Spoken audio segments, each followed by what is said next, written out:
I'm sure many of you don't really know much about the AER or what we do, so I'm going to give a very brief overview. We are the provincial regulator for oil and gas activities in Alberta. Our mandate is to ensure the safe, efficient, orderly, and environmentally responsible development of oil, natural gas, and coal resources over their entire life cycle. This includes allocating and conserving water resources, managing public lands, and protecting the environment while we provide economic benefits for all Albertans. In 2016, the Industry Performance Program was created. The purpose of the program is to measure and assess how companies are performing and share this information with Albertans. Currently, the Industry Performance Program publishes 3 annual reports: the Pipeline Performance Report, Water Use Report, and Methane Emissions. The goal of these reports is to be transparent and accessible for all stakeholders and in turn drive companies to improve their performance. For today's presentation, we will be focusing on the Pipeline Performance Report. We recently released our 5th edition. The report has a broad target audience, including the general public, industry, academia, not-for-profits, and internal AER staff. When we started discussions about what this report would look like, there was a number of issues to overcome. Garbage in is garbage out. We had to ensure that the business was on board with our vision and how this report could provide value to stakeholders and internal staff. We needed to standardize terms and definitions and implement processes to ensure incident records were entered correctly.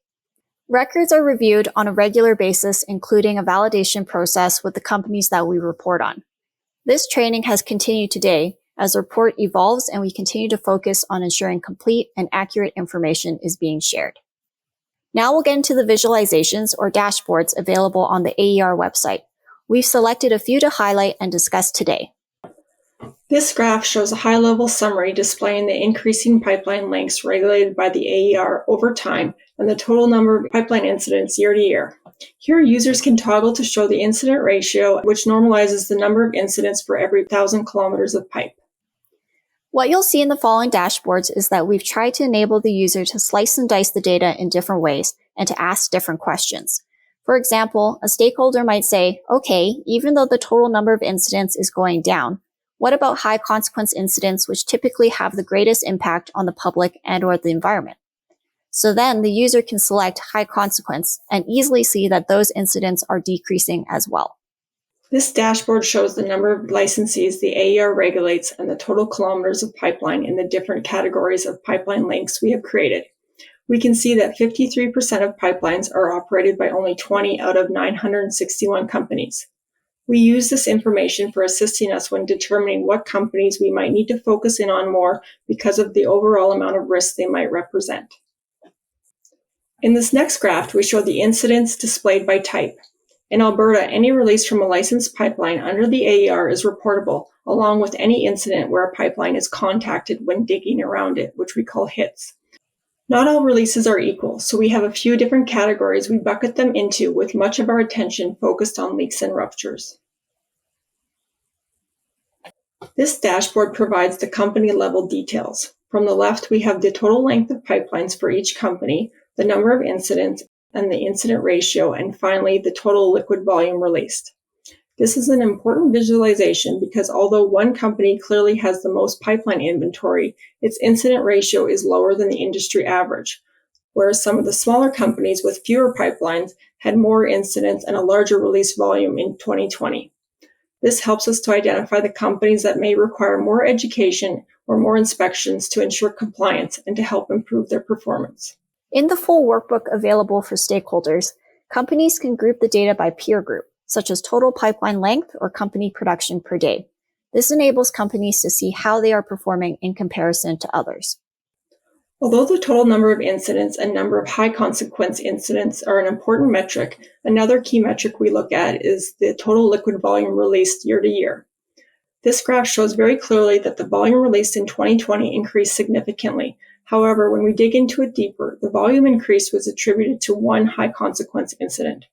From an incident count and consequence perspective, industry performance seems to be improving. However, from a release perspective, there is still a need for improvements in leak detection to ensure the total volume of fluid release doesn't continue to increase. To understand what can cause an incident to occur, the AER tracks the failure type and the secondary cause of failure. This visualization shows that most incidents are due to internal corrosion. Industry can use this information to identify potential risks or threats to their pipeline systems, and the AER also has been able to analyze this information in more detail to identify emerging issues and then educate industry on them if necessary. For example, in 2019, we noticed a significant increase in earth movement-related incidents, specifically due to slope movement. That year, there was significant rainfall throughout the province, and in our experiences, licensees didn't have the risk of unstable slopes identified as a potential threat to their pipeline systems. Although the number of incidents of this nature are very low on a year-to-year basis, this was identified as being a great risk since slopes lead to rivers and liquid releases could then potentially impact water bodies and likely result in a high-consequence incident. The AER then released a bulletin to bring awareness to this issue and held an operator awareness session. Additionally, we are in the process of updating the pipeline rule requirements and supporting documents. We have incorporated clearer requirements or additional requirements to address some of the issues we've identified by assessing the data using this tool.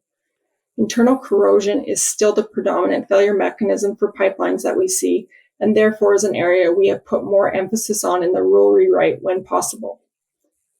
The rewrite of the pipeline rules is written in a more performance-based way now and less prescriptive. However, in this area, we have more prescriptive requirements to specifically address this issue. Overall, we kept the visualization very simple and user-friendly. Stakeholders have access to a detailed workbook with additional functionality and raw data to do whatever they want. To support the visualization, it was important for us to provide the necessary background and context for stakeholders.